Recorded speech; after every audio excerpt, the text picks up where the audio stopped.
When is the last time we've seen a TikTok about a book? Right. Everyone on TikTok needs to take a day off and read one. But I do hear about book talk.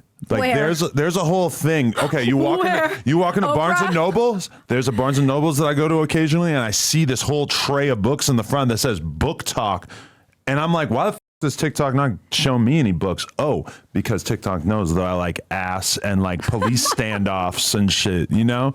If you like ass, you need to go to my Onlyfans. I shall. I wish that I had invested some money in that. I was hoping you would, because I dropped a few good ones so you would see them. How freaky you getting on there?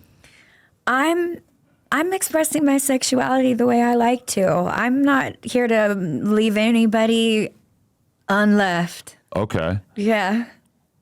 Is there any kind of like actual sexual stuff going on there?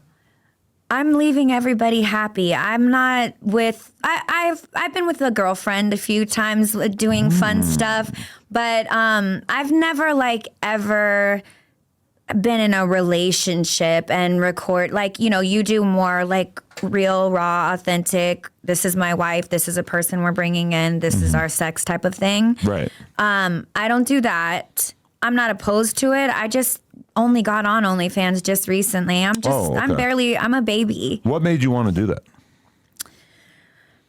So I called like Carmen Electro when I got home, and I was like wondering where the money and brand deals were. When I left for Bali, it was like I had Fashion Nova deals, Pretty Little Thing, this, that, and the other. I wore outfits and could pull a shit ton of money in a month and not do anything except pictures and photography and building sets and things that I love. Right. And then I was like, where did it all go? Over on TikTok, I went and looked at this thing called TikTok. There were dances. There were people farting the national anthem. And I was like, I can't do this. I can't do it at all. I physically can't.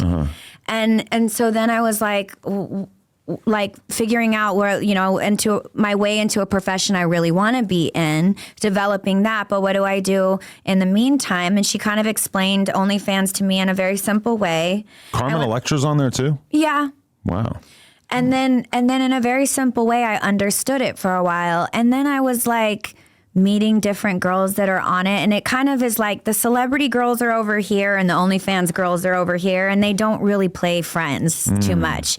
And I would go to OnlyFans events and I'd try to talk to like girls, and they're all into each other and their things. And they maybe don't even know who I am, or not Carmen Electra or me, frankly. There are a lot of young girls on there that are like in the now known or whatever, but they're all into each other and running to each other. And I couldn't seem to get anyone to gravitate toward me and like include me.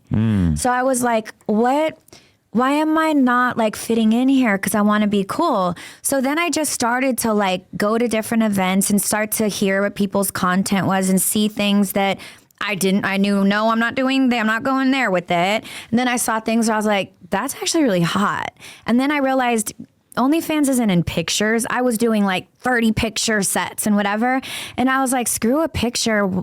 Don't be scared anymore. Like, you love your body. You feel good. In the very beginning, I would hide more with outfits. I'm like fully nude dancing and stuff now. And like I had to get my comfort level and feel good about my body and feel like, okay, I feel good like showing my body in this way or that way. It's progressing as I go. I mean, when I decide I want to make content, I make it. What I love about OnlyFans is my entire life, I have always come last in every business I've ever been in. Because let's just say as an artist, your manager, CPA, publicist, record label, A&R, radio guy, everybody gets paid before you do. And then it's taken out taxes and then divided on down between 5.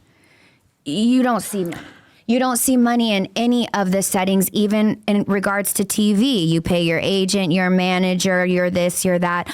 There's everyone around me was always more important. In fact, our manager of Danity Kane at very, very early ages of my career pulled me aside and was like, you know, you're the star. And I'm like, no, I'm not. We're all the stars. We've all agreed. And he was like, listen, the audience has decided whether you guys made an agreement or not. And so I just want you to know you need to tighten things up when these like little fights are going on in between you guys, because you're the most replaceable piece of this situation. He told you were the star and the most replaceable one? Yes, and this is what he meant. I asked to explain, and he said, the manager, the CPA, the attorney, because they put you with each other. The manager, the CPA, the attorney, the record label, all of the heads. He's like, we're all going to be here for the next 10 girl groups after you. We're going to be running them. You're the most disposable piece. Okay. So if you guys want to fight and bicker and be over, then you're going to miss the opportunity, and all of us are still going to be here. So you're not doing me any favors. You're doing yourself a favor by keeping your group together and by any means necessary. And I just saw it as a battle cry, or a grooming message, allegedly, potentially, to do what I have to do to make sure my group stays together. And maybe if I'm mad at someone, don't really say it, or act like I like somebody when I really don't, or whatever I got to do in order to make sure that everything stays afloat. But that really was the truth. And it's the truth about you, me, and all of us that are in front of these cameras. We are the most disposable piece. They'll put another outrageous guy that likes ass and titties and whatever else in your spot tomorrow, and then you'll tap dance for the last little bit of money you can get. And I've heard you say, like, your goal is to make a certain amount of money by a certain point and retire and whatever. Great. That means you're smart about your business. Because if you think this goes on forever, you're sadly mistaken. And that's something that the TikTokers don't understand yet. Right. That's something that young generation in OnlyFans doesn't understand yet. I'm 40, so I've got a bit of a vantage point on that in terms of seeing, these 16, 17, 18-year-old kids come out and command, 50,000 live viewers at all times on Twitch and shit. Yeah. As well as, I'm familiar with the Sways and the big boys and even like the DJ Vlads and stuff who are starting to get into their 50s, and I can see how your energy level is not maybe necessarily going to be the same. It's not going to be easy for the 18-year-old drill rap fans to resonate with you as a 50-year-old dude as much. So it's like, I'm very much trying to ride this out as long as I possibly can, but also totally aware that whatever power I have to command a large audience right now is almost certainly going to wear off as time goes by. Right, so you can't make it any part of your identity, or else when it goes, you're going to be left with only drugs available, because when you have money and there's no lights and cameras left, drugs are always there, and they'll make you forget that no one cares about you anymore.